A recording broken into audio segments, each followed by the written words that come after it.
You got a monochrome. So you hang around these guys and you start to learn this stuff, don't you? Oh. I have a camera and equipment now in my house because I end up buying these people when I make these cable specials.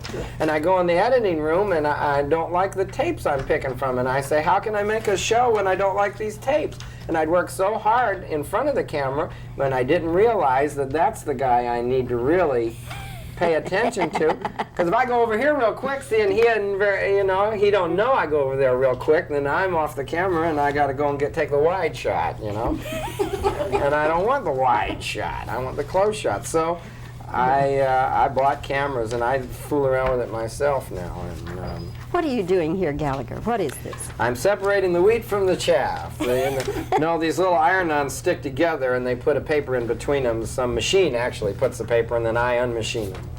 Like Okay, this. and then what do you do with them? Well, it's very, you ask the audience how many would like to have one of these, and then they say me, and then you go, okay, fine. And then they all have one. So let's see, I'll need more then, won't I? Now, when I get this, then what am I going to do with it? Oh, then you bring it up to me after the show and insist that I sign it with the correct spelling of your second cousin's sister by a previous marriage, and I'll have to write all kind of things in there, and there'll be a line of people, each wanting a personal message with their pen. Or with someone else's pen. I like it. People come up to me all the time and say, can I have your autograph? And I say, yes. They say, do you have a pencil or a pen or something to write on? And I say, you didn't want my autograph. You wanted me to search for some stuff. This is a scavenger hunt, isn't it? So anyway, then people can iron these on their T-shirt, huh? Yes. And that way they don't have to buy a T-shirt just to ruin one. They can just ruin an old one they already have. And you give these away free. Well, I figure it's probably in the ticket price someplace, and that way I don't have to sell them to people. I don't have to say, how much you want to pay, and then make change and stuff. It's embarrassing for a comedian. And besides, you're a class act. You wouldn't want to do that to the people anyway. No, I think they have a feeling of giveaway with comedians. I'm like the troubadour that goes from town to town telling the jokes and the things the king said today. Ha, ha, ha. Here, have some of these, It's a gay time. And then I put this on my back. You talk about being silly in front of the... This is just Who is that? Well, this is just for being silly. See, after you just put this on your back, and then... Actually, it's for bisexuals. Hello! It's just for whatever I make it that night. I just can make up different things. I just use all my props as kind of ammunition, and I just load them up different ways and murder that audience. That's what my job is just wipe them out. And Gallagher, so I want to ask you a serious question. Okay, serious question. Get your serious hat on. Okay, serious question. Have you ever been in therapy? Physical therapy? No. Mental therapy? Yeah. Some kind of- Psychoanalysis. That's your question? No, I've never been. Why would that? Why would you think about that? Because there are people who think you don't play with a full deck. Oh, but I do. But I do. Don't you understand how much ability and understanding of the human condition you have to go from Dallas, Texas to Minneapolis to San Francisco to New York and try and humor all those people, all with the same name, American, all thinking that they're alike, and they're totally different. It's probably one of the biggest challenges besides being a politician. See, a politician doesn't have to get laughs, And a politician only has to please the people in his area. He has to just be like them. But I have to be like everybody. See, down here now, I'll talk like this, and then when I get up north, I'll talk different. How do you talk in Minnesota? You say, use guys. Hey, use guys, you want to go get drunk? Hey, one time, what do you say? You have to say one time a lot. Hey, what do you say one time? Let's go get drunk. Hey, what do you say? Use guys. Hey. Then you say, Jeet? And they say, no, Jew? Translated. Did you eat? No, did you? See, but that's how they... you have to learn this stuff, and you have to find out who the funny people are. Like, around here, there's Aggie jokes, right? Well, in Canada, they would be Newfie jokes. So you would make fun of people in Newfoundland, I guess, because they're so far away and so few of them. And so you have to know things to humor people. I think you have to have a real understanding of everybody. I don't think you can whisk into town in some jet, get in a limousine, zip over there, talk to the guy who owns the place, and stay in a room in the back of the theater and go out on the stage and do an effective job. I think you have to come in through the back way, hang around with the guys cleaning up, go out onto the street and talk to some people, hang out at the bus stop, and get to know what's going on before you go in front of everybody. I think that's the job. You should do it effectively. You should research your enemy. How many watermelons do you have this time? I have one per show. I'm sure. Is that all? Just one per show? That's all it takes.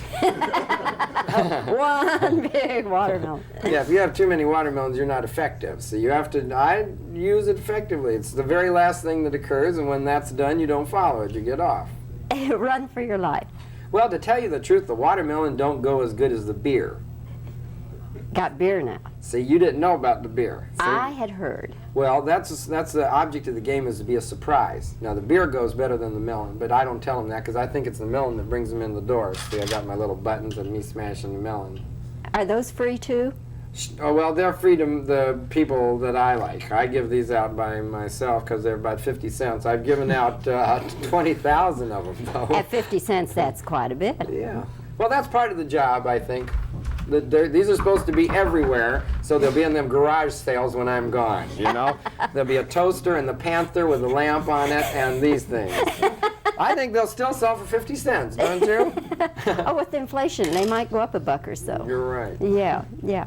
Okay, one other thing.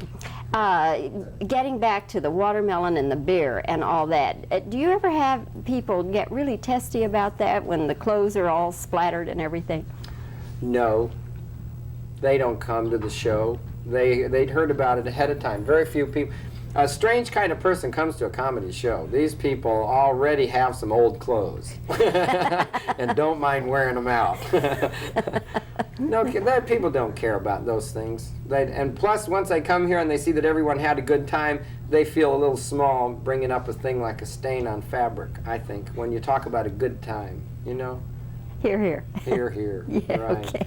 Well, Gallagher, it's getting close to showtime. And you got to get your watermelon all... I have to pack my stuff. I have to look through my new words. I have to look through all my new concepts and see what I'm going to fit in here tonight, because if you don't try some new things every night, then you don't end up with any new things.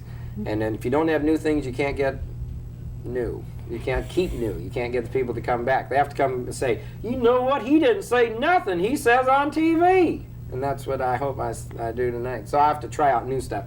Let me see, my new joke for tonight is going to be why they call it wide open spaces out here, you know? It's because of the on-ramps to the Central Expressway. During that space, you got to have your car wide open. And it takes a Dallasite to appreciate that. Right. Then I also learned why they call it Lover's Lane, because it goes down to one lane at one place. And also why they call it the Miracle Mile through there. Isn't that area? They said, I said, where am I? And they said, this is the Miracle Mile. I said, well, it's a miracle if you can get through this mile, because I stayed in the right-hand lane and ended up in the parking lot, just driving forward. I was just driving down Lover's Lane and ended up parked. That's maybe why they call it that. See, I didn't even know. Okay. Well, anyway, that's part of the job. See, talk about the area where you are. I need to talk about Dallas when I'm in Dallas. We like it. Well, I'm glad you guys do. Okay. Well, it's the dinner show, Jew? No, okay. I'm a Catholic. Gallagher, good luck. Good to see you. Thank you, Bobbie. You have a good business.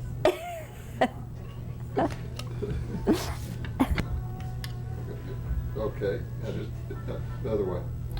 Now you do it up and down. There you the go. lines go across it. Keep it at an angle when you do it, and that way we knock the flash off.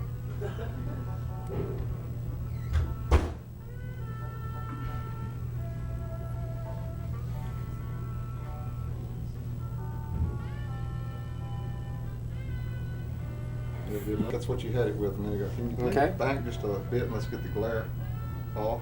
There you go. Right in there? Yeah, go back even more. Toward him, you mean? Perfect, yeah, towards you.